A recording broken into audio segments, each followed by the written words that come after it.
What if I told you that the next Superman movie doesn't start with triumph, but with defeat? Yeah. The Man of Steel begins bruised, bloodied, and broken in the snow. This isn't just another reboot. This is James Gunn's Superman. And it's the movie that kicks off the entire new DC universe. New actors, new tone, new heroes, and some massive surprises you won't see coming. From alien dogs to brainy rivals, from fortress man caves to the rise of the Justice Gang. There's a lot to unpack, so buckle up, because this isn't just a movie, it's a new beginning. And it might just be the Superman film we've been waiting for. Superman's story began during the Great Depression in the 1930s, a time when people were looking for hope and inspiration. Two high school friends, Jerry Siegel and Joe Shuster, dreamt up a character who would embody the ideals of strength and justice.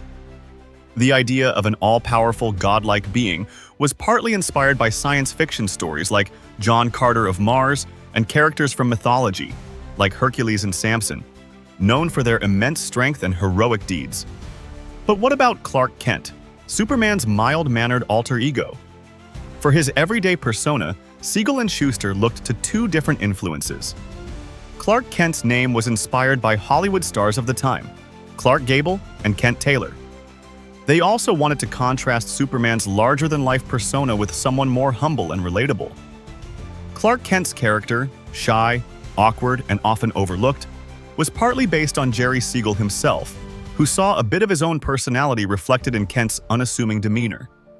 He was also modeled after the archetype of the bumbling reporter, drawing influence from silent film comedian Harold Lloyd, known for playing the role of the nerdy but good-hearted underdog.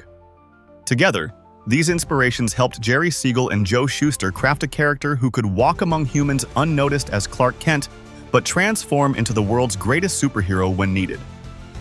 Superman's creation not only revolutionized comic books, but also laid the foundation for the modern superhero genre as we know it today.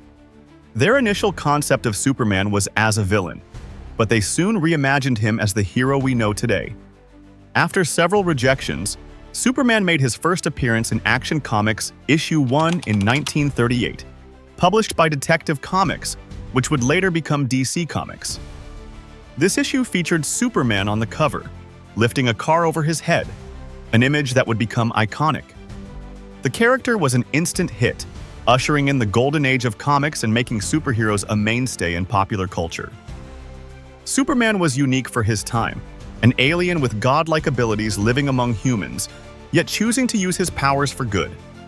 His iconic suit, complete with a red cape and the now world-famous S emblem, became a symbol recognized around the globe. But it's not just his powers that make Superman special. It's his moral compass, shaped by his adoptive parents, Jonathan and Martha Kent, who taught him to use his abilities responsibly and for the benefit of humanity. Krypto, Superman's loyal companion. First introduced in Adventure Comics issue 210 in 1955 by Otto Binder and Kurt Swan, Krypto has appeared in animated classics like Krypto, the Superdog, and Young Justice, where his bond with Superman and Superboy has been a fan-favorite element. In the trailer, we see Krypto rushing to help a wounded Superman at super speed, a touching nod to their complicated but loyal relationship. Fun fact, Krypto even joined the Legion of Super Pets, showcasing his powers in a way that rivals Superman himself. Alright, let's set the stage. Superman 2025 is the official launch of DCU Chapter One Gods and Monsters, led by none other than James Gunn. And let's be real, fans are hungry for something fresh. Not just explosions and capes, but real story, real characters, and yeah, some crazy action too. Enter David Corenswet, the guy who's now wearing the cape. Tall, classic look, and, surprisingly, more into playing Clark Kent than Superman. And that's where things start to get interesting. Because this Superman doesn't open the movie with a heroic save or a big speech. He opens in the snow, beat up, bleeding, not quite winning, but definitely not losing either. And according to Corenswet, that fight scene? Epic. But also, the starting point for Superman's arc. A low moment. One where he has everywhere to go. So we're not watching a god. We're watching someone become the symbol we know.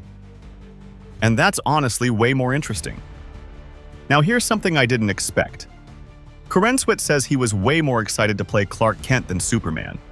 Why? Because Clark has layers, secrets, awkwardness, that double life. Superman is the icon, sure, but Clark is the character. Corenswet dove into the comics, especially All-Star Superman, to find the essence of the role. And what stood out? That gentle nerdiness Gunn wanted. That quiet strength. That classic Midwestern guy trying to do the right thing in a world that doesn't make it easy. And while all of this sounds super character-driven, don't worry. The guy trained hard. Corenswet started building his body during the 2023 writer's strike. No CGI muscles here.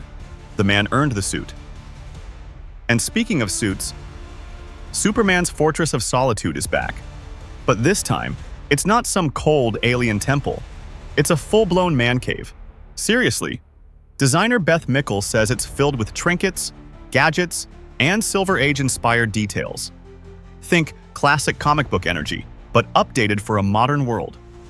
Now here's a surprise. Krypton won't appear in this movie. That's right. No origin flashbacks, no exploding planet. According to the crew, all Kryptonian elements are inside the fortress, and that's it. And as for the suit, just one. What you see in the trailers, that's it. No black suits, no battle upgrades. It's clean, iconic, and locked in from scene 1. Quick question. Do you actually prefer Clark Kent or Superman? Let me know in the comments. Because honestly, Clark might be the real hero here. And hey, if you're into deep dives like this, hit that like button and subscribe.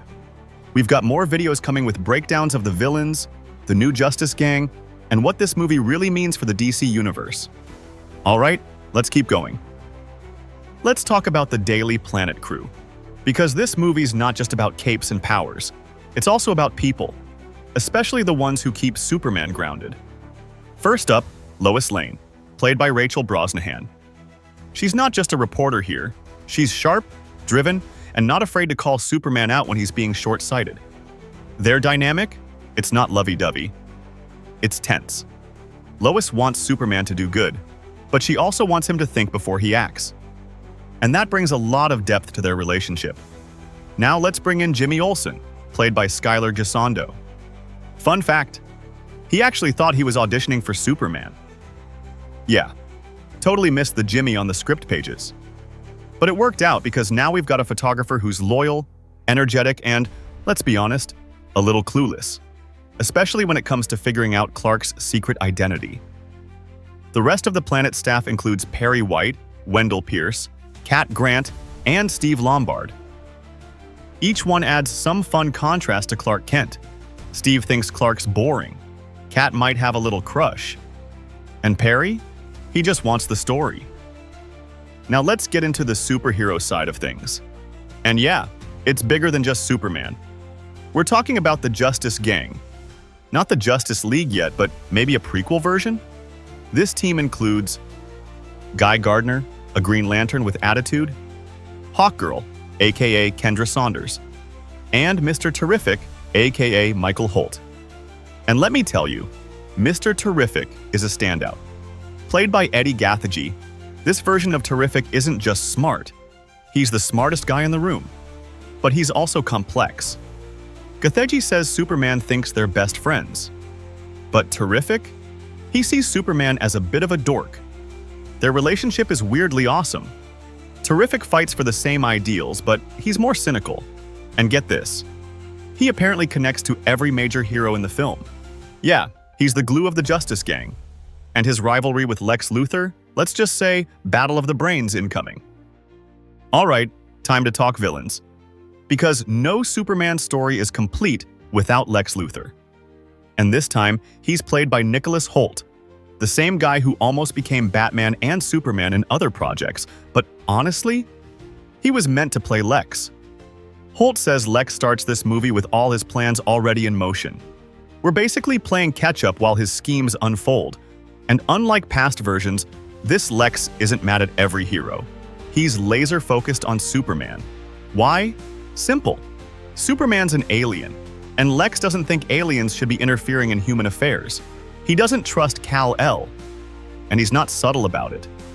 In fact, in a clip shown on Jimmy Kimmel Live, We even see Lex kidnap Krypto. Yeah, that's personal. Now, some fans were worried this would feel like another Guardians of the Galaxy movie. You know, goofy jokes, wacky team dynamics. But here's the twist. Rachel Brosnahan said it best. It feels hopeful, not comedic. That's huge. Because Superman isn't supposed to be a punchline machine. He's a symbol, and this movie gets that. James Gunn isn't trying to make a Marvel clone. He's building something different. Something that actually respects the character. And yeah, there are maybe 2 small setup moments for future DCU stories. But that's it. The rest of the movie stands on its own. This isn't homework, this is Superman. Here's the bottom line. This movie isn't about making Superman cool. It's about reminding us why he matters. He's not the darkest hero, he's not the edgiest, but he's the foundation of the DC universe. And this film gets that.